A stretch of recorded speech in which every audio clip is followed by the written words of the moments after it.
ದೋಸ್ತಿ ಸರ್ಕಾರದ ಪತನಕ್ಕೆ ಟೈಮ್ ಬಾಂಬ್ ಸರ್ಕಾರ ಬೀಳಿಸಿ ನೋಡಿ ಅಂತ ಕೈ ಸವಾಲ್ ಬಿಜೆಪಿ ಸಂಪರ್ಕದಲ್ಲಿದ್ದಾರಾ ಕೈ ಶಾಸಕರು?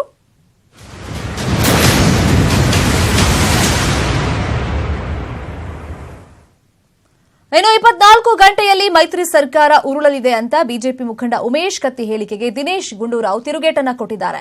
ಕತ್ತಿ ಹೇಳಿಕೆಗೆ ಸವಾಲ್ ಹಾಕಿರೋ ಕೆಪಿಸಿಸಿ ಅಧ್ಯಕ್ಷ 24 ಗಂಟೆಯಲ್ಲಿ ಸರ್ಕಾರ ಬೀಳದಿದ್ರೆ ಉಮೇಶ್ ಕತ್ತಿ ರಾಜೀನಾಮೆ ಕೊಡ್ತಾರಾ ಅಂತ ಪ್ರಶ್ನೆಯನ್ನ ಮಾಡಿದ್ದಾರೆ.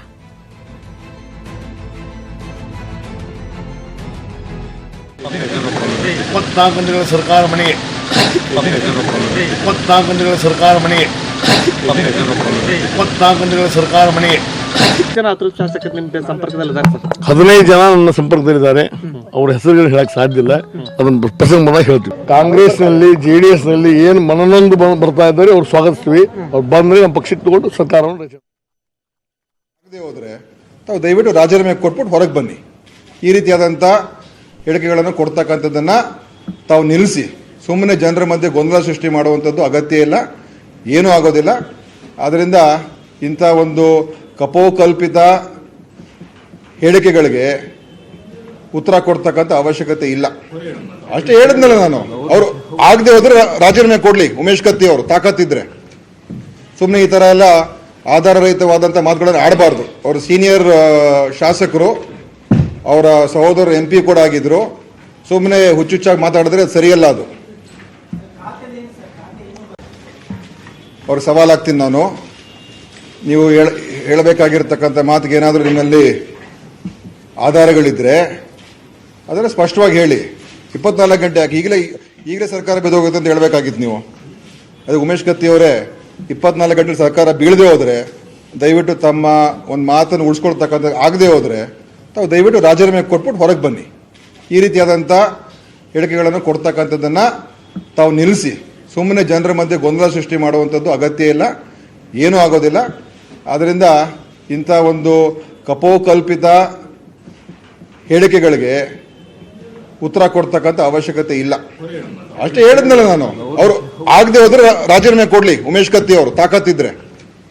ಸುಮ್ಮನೆ ಈ ಥರ ಎಲ್ಲ ಆಧಾರರಹಿತವಾದಂಥ ಮಾತುಗಳನ್ನು ಆಡಬಾರ್ದು. ಅವರು ಸೀನಿಯರ್ ಶಾಸಕರು, ಅವರ ಸಹೋದರ MP ಕೂಡ ಆಗಿದ್ರು. ಸುಮ್ಮನೆ ಹುಚ್ಚುಚ್ಚಾಗಿ ಮಾತಾಡಿದ್ರೆ ಸರಿಯಲ್ಲ. ಅದು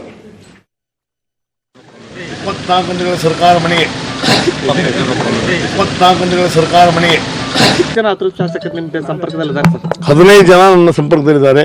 ಅವ್ರ ಹೆಸರುಗಳು ಹೇಳಕ್ ಸಾಧ್ಯ ಇಲ್ಲ, ಅದನ್ನ ಪ್ರಸಂಗ ಬಂದಾಗ ಹೇಳ್ತೀವಿ. ಕಾಂಗ್ರೆಸ್ ನಲ್ಲಿ ಜೆಡಿಎಸ್ ನಲ್ಲಿ ಏನು ಮನನೊಂದು ಬರ್ತಾ ಇದ್ದಾರೆ ಅವ್ರು ಸ್ವಾಗತಿಸ್ತೀವಿ. ಅವ್ರು ಬಂದ್ರೆ ನಮ್ಮ ಪಕ್ಷಕ್ಕೆ ತಗೊಂಡು ಸರ್ಕಾರವನ್ನು ರಚನೆ ಮಾಡ್ತೀವಿ. 24 ಗಂಟೆಗಳ ಸರ್ಕಾರ ಮನೆಗೆ 24 ಗಂಟೆಗಳ ಸರ್ಕಾರ ಮನೆಗೆ 24 ಗಂಟೆಗಳ ಸರ್ಕಾರ ಮನೆಗೆ ಜನ ಅತೃಪ್ತ ಶಾಸಕರು ನಿಮ್ಮ ಸಂಪರ್ಕದಲ್ಲಿದ್ದಾರೆ ಸರ್? 15 ಜನ ನನ್ನ ಸಂಪರ್ಕದಲ್ಲಿದ್ದಾರೆ.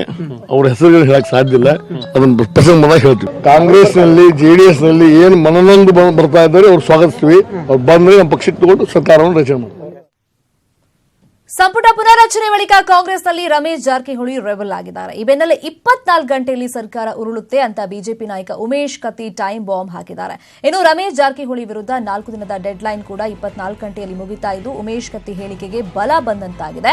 ನಮ್ ಜೊತೆ 15 ಶಾಸಕರು ಸಂಪರ್ಕದಲ್ಲಿದ್ದಾರೆ ಅಂತ ಕತ್ತಿ ಹೇಳಿದ್ದಾರೆ. ಅಲ್ಲದೆ ರಮೇಶ್ ಟೀಮ್ನಲ್ಲಿ 15 ಶಾಸಕರಿದ್ದಾರೆ ಅಂತ ಹೇಳಲಾಗ್ತಾ ಇದೆ. ಹಾಗಾದ್ರೆ ರಮೇಶ್ ಟೀಮ್ 24 ಗಂಟೆಯಲ್ಲಿ ರಾಜೀನಾಮೆ ಕೊಡುತ್ತಾ? ಕತ್ತಿ ಹೇಳಿರೋ ಶಾಸಕರು ರಮೇಶ್ ಜಾರಕಿಹೊಳಿ ಟೀಮ್ನವರ ಅನ್ನೋ ಪ್ರಶ್ನೆ ಇದೀಗ ಎದುರಾಗಿದೆ. ಇನ್ನು ಬಿಜೆಪಿ ಸಂಪರ್ಕದಲ್ಲಿ ಇದ್ದಾರೆ ಎನ್ನಲಾದ ಶಾಸಕರು ಯಾರ್ಯಾರು ಅನ್ನೋದನ್ನ ನೋಡೋದಾದ್ರೆ ರಮೇಶ್ ಜಾರಕಿಹೊಳಿ ಹಾಗೇನೆ ಗೋಕಾಕ್ನ ಶಾಸಕ ಶ್ರೀಮಂತ್ ಪಾಟೀಲ್ ಅವರು ಆಲ್ರೆಡಿ ಈಗ ಬಿಜೆಪಿ ನಾಯಕರ ಸಂಪರ್ಕದಲ್ಲಿ ಇದ್ದಾರೆ ಅಂತ ಹೇಳಲಾಗ್ತಾ ಇದೆ. ಅದ್ರ ಜೊತೆಗೆ ಕಾಗವಾಡ ಶಾಸಕ ಮಹೇಶ್ ಕಮಟಳ್ಳಿ, ಅಥಣಿ ಶಾಸಕ ಪ್ರತಾಪ್ ಗೌಡ, ಹೀಗೆ ಸಾಕಷ್ಟು ಜನ ಈಗ ಬಿಜೆಪಿ ಸಂಪರ್ಕದಲ್ಲಿದ್ದಾರೆ. ಇನ್ನು ಬಳ್ಳಾರಿ ಗ್ರಾಮಾಂತರದಿಂದ ಬಿ ನಾಗೇಂದ್ರ ಹಾಗೇನೆ ವಿಜಯನಗರ ಶಾಸಕ ಆನಂದ್ ಸಿಂಗ್ ಅವರು ಕೂಡ ಬಿಜೆಪಿ ಸಂಪರ್ಕದಲ್ಲಿದ್ದಾರೆ ಅಂತ ಹೇಳಲಾಗ್ತಿದೆ. ಇನ್ನು ಸಿಂಧನೂರಿನ DS ಹುಲಗೇರಿ ಹಾಗೇನೆ ಭದ್ರಾವತಿಯ VK ಸಂಗಮೇಶ್ ಅವರು ಕೂಡ ಈಗ ಬಿಜೆಪಿ ಸಂಪರ್ಕದಲ್ಲಿದ್ದಾರೆ. ಅಂದ್ರೆ ಅವರು ಜಾರಕಿಹೊಳಿ ಟೀಮ್ನಲ್ಲಿ ಸದ್ಯಕ್ಕೆ ಗುರುತಿಸಿಕೊಂಡಿದ್ದಾರೆ. 15 ಶಾಸಕರು ಈಗ ಬಿಜೆಪಿ ಸಂಪರ್ಕದಲ್ಲಿದ್ದಾರೆ. ಅದರ ಜೊತೆಗೆ BC ಪಾಟೀಲ್ ಅವರು ಕೂಡ ಸಾಕಷ್ಟು ಪ್ರಯತ್ನವನ್ನ ಶತಾಯಗತಾಯ ಸಚಿವ ಸ್ಥಾನ ಪಡಿಲೇಬೇಕು ಅಂತ ಟ್ರೈ ಮಾಡಿದ್ರು. ಬಟ್ ಕೊನೆ ಗಳಿಗೆಯಲ್ಲಿ ಅವ್ರಿಗೂ ಕೂಡ ಆಗಿಲ್ಲ. ಹಾಗಾಗಿ ಈಗ ರೆಬಲ್ ಆಗಿದ್ದಾರೆ. ಅವರು ಕೂಡ ಬಿಜೆಪಿ ನಾಯಕರ ಸಂಪರ್ಕದಲ್ಲಿದ್ದಾರೆ. ಇನ್ನೊಂದು ಕಡೆ ಹಗರಿಬೊಮ್ಮನಹಳ್ಳಿಯ ಭೀಮಾ ನಾಯಕ್ ಅವರು ಕೂಡ ಈಗ ಬಿಜೆಪಿ ನಾಯಕರ ಸಂಪರ್ಕದಲ್ಲಿ ಇದ್ದಾರೆ. ರಾಜೀನಾಮೆ ಕೊಡೋದು ಬಹುತೇಕ ಖಚಿತ ಅಂತಾನೆ ಹೇಳಲಾಗ್ತಾ ಇದೆ. ಅದಕ್ಕೆ ಟೈಮ್ ಈಗ ಯಾವಾಗ ಅಂತ ನೋಡಬೇಕು. ಇನ್ನು ಶಂಕರ್ ಅವರು ಕೂಡ ಈಗ ರೆಬಲ್ ಆಗಿದ್ದಾರೆ, ಬಸನಗೌಡ ದದ್ದರ್ ಅವರು ಕೂಡ ರೆಬಲ್ ಆಗಿದ್ದಾರೆ. ಸೊ ಇವರ ನಿರ್ಧಾರ ಏನು? ನಿಜಕ್ಕೂ ಇವರು ಬಿಜೆಪಿ ನಾಯಕರ ಸಂಪರ್ಕದಲ್ಲಿ ಇದ್ದಾರಾ? ಜಾರಕಿಹೊಳಿ ಟೀಮ್ ಮುಖಾಂತರವಾಗಿ ರಿಸೈನ್ ಮಾಡ್ತಾರಾ ಅನ್ನೋದು ಇದೀಗ ಸದ್ಯಕ್ಕೆ ಕುತೂಹಲದ ಪ್ರಶ್ನೆ.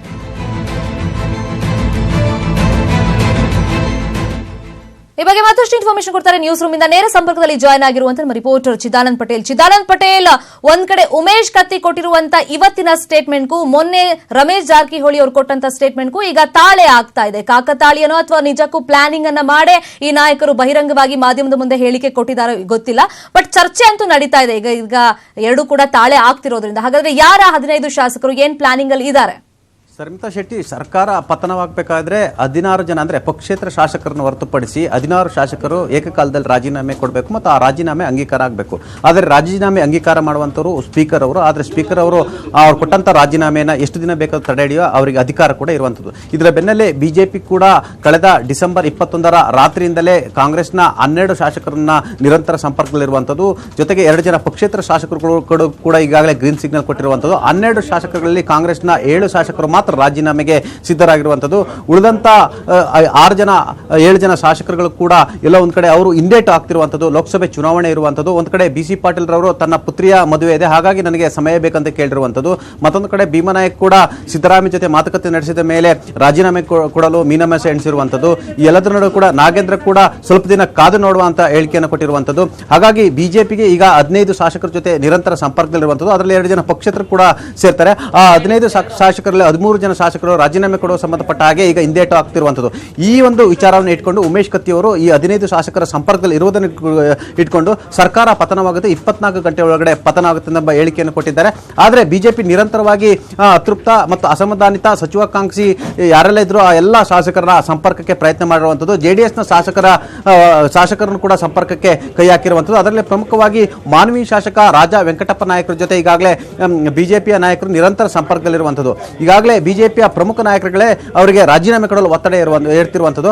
ಆದರೆ ರಾಜೀನಾಮೆ ಕೊಡಬೇಕಾದಂಥ ಶಾಸಕರು ಅದರಲ್ಲಿ 2 ಗುಂಪಿರುವಂಥದ್ದು, ರಮೇಶ್ ಜಾರಕಿಹೊಳಿ ಟೀಮ್ ಮತ್ತು ಬಿಜೆಪಿ ಆಪರೇಟ್ ಮಾಡಿರ್ತಕ್ಕಂಥ ಟೀಮ್. ಆದರೆ ರಮೇಶ್ ಜಾರಕಿಹೊಳಿ ಜೊತೆ ಇರತಕ್ಕಂಥ ಟೀಮ್ ರಾಜೀನಾಮೆ ಕೊಡಲು ಸಿದ್ಧರಿದ್ರು ಕೂಡ ಬಿಜೆಪಿ ಈಗ ಯಾರನ್ನೆಲ್ಲ ಆಪರೇಟ್ ಮಾಡಿದೆ ಈ ಹಿಂದಿನಿಂದಲೂ ಆ ಶಾಸಕರು ರಾಜೀನಾಮೆ ಕೊಡಲಿಕ್ಕೆ ಹಿಂದೇಟು ಆಗ್ತಿರುವಂಥದ್ದು. ಒಟ್ಟಾರೆ 15 ಶಾಸಕರ ಜೊತೆ ಬಿಜೆಪಿ ನಾಯಕರುಗಳು ನಿರಂತರವಾಗಿ ಸಂಪರ್ಕದಲ್ಲಿರುವಂಥದ್ದು. ಹಾಗಾಗಿ ಅವರು 15 ಶಾಸಕರು ಅವರ ಜೊತೆ ಇರೋದ್ರಿಂದ ಸರ್ಕಾರಕ್ಕೆ ಡೆಡ್ ಲೈನ್ ಕೊಟ್ಟಿರುವಂಥದ್ದು ಮತ್ತು 24 ಗಂಟೆ ಒಳಗಡೆ ಸರ್ಕಾರ ಬೀಳುತ್ತೆ ಎಂಬ ಮಾತನ್ನು ಕೂಡ ಹೇಳಿರುವಂಥದ್ದು. ಒಟ್ಟಿನಲ್ಲಿ ಬಿಜೆಪಿ ಅನಿವಾರ್ಯವಾಗಿ ಅಂತಿಮವಾಗಿ ಈ ಸರ್ಕಾರವನ್ನು ಪತನ ಮಾಡಲು ಎಲ್ಲಾ ರೀತಿಯ ಪ್ರಯತ್ನವನ್ನು ಮಾಡ್ತಿದೆ. ಆದರೆ ಎಲ್ಲೊಂದು ಕಡೆ ಶಾಸಕರು ಅವರಿಗೆ ಕೈ ಕೊಡುವ ಲಕ್ಷಣ ಕೂಡ ಇದೆ. ಶರ್ಮಿತಾ ಶೆಟ್ಟಿ, ಥ್ಯಾಂಕ್ ಯು ಚಿದಾನಂದ್ ಪಟೇಲ್ ತಮ್ಮೆಲ್ಲ ಇನ್ಫಾರ್ಮೇಶನ್ಗೆ.